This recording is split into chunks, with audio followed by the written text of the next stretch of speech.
Gender change విషయానికి వస్తే మీరు ఇందాక అన్నారు male to female, female to male. Third gender అనేది కూడా ఒకటి ఉన్నట్టుంది కదా, అది కూడా ఉందా? ట్రాన్స్జెండర్ అనేది కూడా ఉంది అండ్ జెండర్ చేంజ్ కూడా ఉంది. అంటే ప్యూర్లీ మేల్ కూడా దీంట్లో చూడండి, జెండర్ చేంజ్లోని 2 రకాలుగా ఉంటాయి.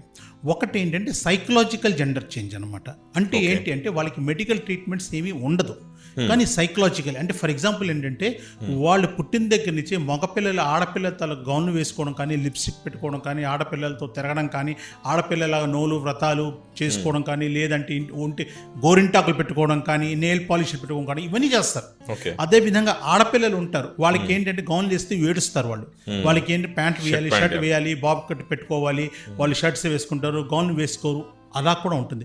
సో అటువంటి సిచ్యువేషన్ ఏం చేస్తుంటే సైకెట్రిస్ట్ దగ్గర తీసుకెళ్ళి టెస్ట్ చేయించిన తర్వాత సైకెట్రిస్ట్ సర్టిఫికేట్ ఇస్తారు. ఏంటంటే psychologically is a male or female. ఆ బేస్ మీద మనం పేరు మార్చుకుని రిలేషన్షిప్ కూడా మారుతుంది. ఎందుకంటే సన్ ఆఫ్ ఉంటే అక్కడ డాటర్ ఆఫ్ అయిపోతుంది, డాటర్ ఆఫ్ ఉంటే సన్ ఆఫ్ అయిపోతుంది. సో అది కూడా చేంజ్ చేసుకుని మనం గెజెట్ పబ్లిష్ చేసుకుని మన డాక్యుమెంట్స్ మనం చేంజ్ చేసుకోవచ్చు. బయాలజికల్గా ఎలా చేస్తారు సార్? బయాలజికల్ అయితే దానికి సర్జరీ అవుతుంది అనమాట. మగపిల్లలు కానీ ఆడపిల్లల కింద కన్వర్ట్ అవుతే వాళ్ళకి హార్మోన్స్ ఇస్తే వాళ్ళు బ్రీస్ట్ క్రియేట్ చేస్తారు. ఆడపిల్లలకి బ్రీస్ట్కి సర్జరీ చేసి వాళ్ళని మేల్ కింద కన్వర్ట్ చేస్తారు. అది సర్జరీ ఆపరేషన్ అవుతుంది.